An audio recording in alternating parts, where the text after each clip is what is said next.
Have you noticed that after 50, our bodies just don't recover the same way from exercise? Not like they used to.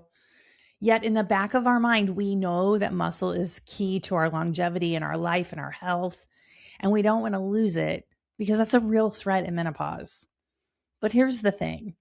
If you don't find a fitness routine that actually works with your hormones, you're just going to feel more and more exhausted. So my question is, how do you get strong and keep your muscles without ending up face down on the couch? Because I've done that and that's not fun either. I'm going to show you how I switched to like the 60-minute rule of strength training and how I fit it into my week using what I call my biofeedback method. Hey there, I'm Cam, and I help women like us figure out this fitness and nutrition after 50 without the burnout that leaves us on the couch with a bag of chips. I've used this exact 60-minute guideline to reclaim my strength despite menopause, despite having a hysterectomy. After all through my 40s, I was overtraining and feeling constantly drained, especially near the end of my 40s. You see, I'm not just a trainer, I'm right here in the trenches with you in menopause. So let's take a look at the calendar and see how this actually fits in a real life with this 60-minute guideline. See, most of us were raised on the idea that more is better, right? Diet culture told us more sweat, more hours, more cardio. But in menopause, more is just more cortisol. And high cortisol leads to weird things like strange rashes, stubborn belly fat, seeing less muscle in the mirror and more fluff, and also something like deep exhaustion.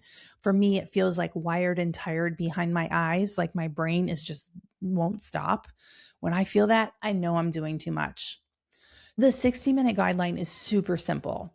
You need to think about adding 60 minutes of focused strength training per week to maintain and build your muscles. And that's it. Anything more than that kind of hits this point of diminishing returns, especially when it comes to our hormones. We want to stimulate our muscles using heavy for you weights, but we don't want to annihilate our body, so we end up face down on the couch. And here's where the real life part comes in. That 60 minutes does not have to be all at one time. In fact, I don't remember the last time I did a 60-minute workout. Some weeks I'll do 2 like 30-minute workouts and it feels great. But on other weeks, like when life is hectic or my sleep was trash, on those days, I break those 60 minutes into 10-minute little bursts. Those are called the minis. And the minis are stackable strength workouts. And they count just as much as a long session. We are stimulating our muscle, giving it the signal to stick around and that we need you. And this is exactly why I created the Menopause Minis. They are short, stackable strength workouts designed for these 10-minute windows. And believe it or not, there are over 900 women using them right now to stay consistent without burnout. It's amazing. And I have to tell you, even my husband uses them and he calls them menopause. So he can use them too if you have someone in your life. So how do I decide what kind of workout I'm going to do? First of all, I use a program that I wrote. It's already planned out. It uses the science of strength training. So there's like no guessing or looking for random workouts on CrossFit.com or the YouTube. So I use this biofeedback filter every single day and I check in with my body's budget. So I have an acronym for you. It's called SHREDS. The first S stands for sleep. I really feel like sleep is the thing that matters the most. On days I don't sleep, I have weird cravings. I have no energy. I'm more irritable. If you've not slept, you know exactly what I'm talking about. But on the days that I do sleep, I feel amazing. Like I'm standing up more often. I want to move my body. I care about what I pick in the kitchen and I want to exercise. I want to lift those weights. So the first S is sleep. How did I sleep? Second letter is H, and H is for hunger. So it's really interesting when you are running on cortisol and caffeine, sometimes your hunger is like off the charts. Like you literally cannot get enough food. In fact, I want to share a story. This weekend we went to a wedding and I have some weird food rules when it comes to protein.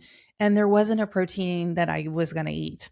And so I had I had salad and a lot of carbs. and I just couldn't get satisfied.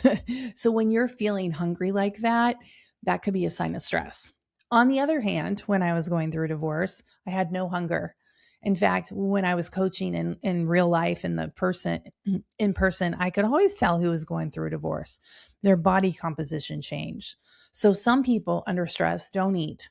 I check in with my hunger. That's a sign of what's going on inside my body. R stands for rest and recovery. That is like, if did I do a workout and did it trash me? Did it end up like I didn't even want to walk the dogs? So that is about rest and recovery. If you've been around for a while, you know that I write workouts that include rest. So there's rest within the workouts, and then there's rest days between your workouts.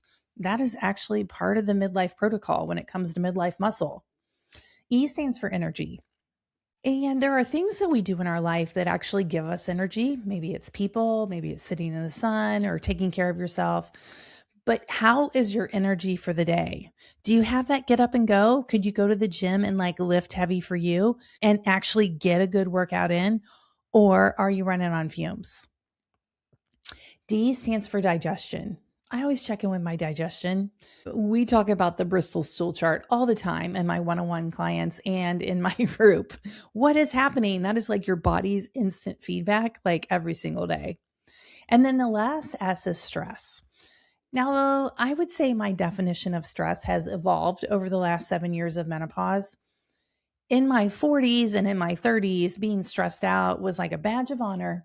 Multitasking and doing everything was certainly like I was keeping it all together.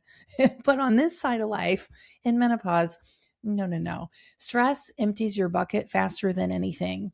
And I just want to say that stress can be your thoughts. It could be your like lack of macronutrients, like your nutrition's off. Stress comes in a lot of different forms. It's not just being a multitasker. So I want you to expand your definition of what stress is.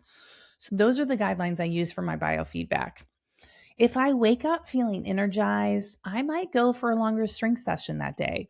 I may go down to my gym, which is in my basement, get warmed up, get started, get going. And if I feel good, I'll stack on another mini. Sometimes I'll stack 3 minis and get my 30 minutes in that way in one day. But if I feel that wired and tired, busy feeling behind my eyes, or I just feel like flat out depleted, like last week I was in California, so I have jet lag this week, and then we were at a wedding this weekend.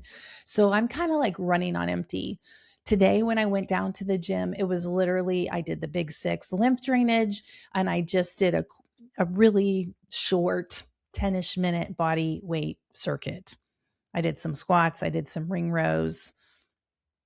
That was enough for today. I did some deadlifts with a kettlebell, and I was good. So if I feel that flat, depleted feeling, I pivot and I'll just do 1 mini, like I just explained, just to keep my habit, just to keep myself accountable. And I might decide, like if I'm really empty, that walking, especially outside, is enough. And when my energy is good, but my schedule is tight, I don't guess. I just grab a mini and get it done. It takes that decision fatigue out of the day.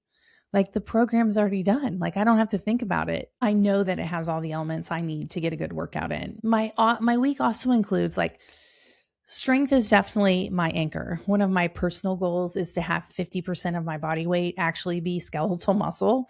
I'm in the 40s, I'm in the 47s right now, so I'm not quite there. That's one of my goals. I can't just think about strength training and reach that goal. Like I actually have to go downstairs, use heavy for me weights, rest and recover, have really dialed in nutrition, and then I'm going to watch that number increase. I want you to know that strength is definitely my anchor, but it does not live in a vacuum.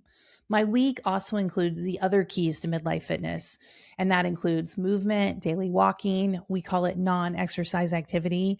It's doing stuff around your house, carrying your laundry, walking your dogs. It's not exercise, and it's not for calorie burning. It's just like simply moving your body. Could be, sometimes I stand at my desk, for example. I use it for lymph drainage, and I also use it for stress reduction. And then there's another part of my routine that I just mentioned earlier, and it's rest. After 50, rest is a requirement. If you aren't resting, you're not building, period. You need rest. We can't be the Energizer Bunny and expect our body to build muscle and not belly fat. So, the result of this 60-minute approach is like I'm stronger now than when I was grinding at the beginning of my menopause. I don't have the mid afternoon crashes anymore. And it's actually, I have energy and confidence to enjoy my life. Muscle is your organ of longevity, and you don't have to destroy your joints or your spirit to keep your muscles. If you want to see what these short sessions look like, be sure to check out this video, Strength Workouts for Women Over 50. It's only 10 minutes.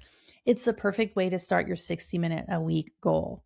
And if you're ready for the full library of these stackable workouts, I'll leave the link for the menopause minis in the description so you can join us and the 900 plus other women already reclaiming their strength with me.